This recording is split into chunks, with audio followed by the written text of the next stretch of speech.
په دیر کوهستان کې ډېر ښایسته هلک او جینۍ د برپارو په علاقه کې د غیرت په نوم باندې وژل شوي دي. واقعه څه وه، دوی ولې وژل شوي دي، پولیس دې باره کې څه وایي، تاسو به ټول هر څه په دې ویډیو کې وګورئ. د پولیسو د مخې چې وایي کوم قتل شوي کسان چې دي هغوی په یو کمره کې موجود وو. د جینۍ پلار چې دی هغه د خپلو دوو زامنو سره یو ځای شوی دی او دغه دواړه چې کوم هلک او جینۍ دي دوی د مرګ په خوب اوده کړي دي، یعنې وژلي دي. وایي چې پولیس په موقع باندې کله راورسېدل نو دغه دواړه چې یو هلک او جینۍ دوی وژل شوي وو او د دوی دغه مړي کوپټن هسپتال ته د پوسټ مارټم دپاره منتقل کړي دي، چېرته چې د دوی ورثه راغلي وو بیا یې ورثاو ته په حواله کړي دي. پولیسو په خپل بیان کې ویلي دي چې د جینۍ پلار نیول شوی دی، یعنې په هغه باندې چاپه وهل شوی وه هغه نیول شوی دی، اوس پولیسو سره دی. خو د هغه کوم دوه زامن چې دي هغه د موقع نه تښتېدلي دي، په تښتېدو کې کامیاب شوي دي. او داسې هم ویل شوي دي چې په چا باندې مقدمه ده، یعنې چا چې دغه کار کړی دی، چا دا قتلونه کړي دي، د دې د نیولو دپاره هم چاپې غورځول کېږي چې ډېر زر ونیول شي.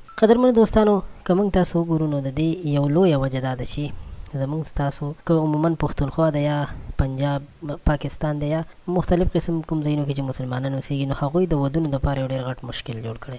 خپلو بچو ته په وخت باندې واده نه کوي، چې کله هم خپلو بچو ته په وخت واده نه کوي نو بیا دغسې قدم اخلي. دویمه وجه پکې لویه دا هم ده چې ځینې وخت د هلک یو جینۍ خوښوي یا د جینۍ یو هلک خوښوي، نو په دې دوران کې د مرضۍ پوښتنه کول ډېر ضروري دي. د دې اسلام هم اجازت ورکوي، په دې څه پابندي نشته. کله چې هم موږ د دې خبرو خیال وساتو نو الله پاک به موږ ته لارې اسانوي او داسې مسایل به نه راپېښېږي. خو چې کله هم یو انسان د اسلام نه الټه کار کوي نو بیا دغسې مشکلاتو ته دې ځان تیار ساتي. الله تعالی دې په موږ تاسو خپل رحم وکړي.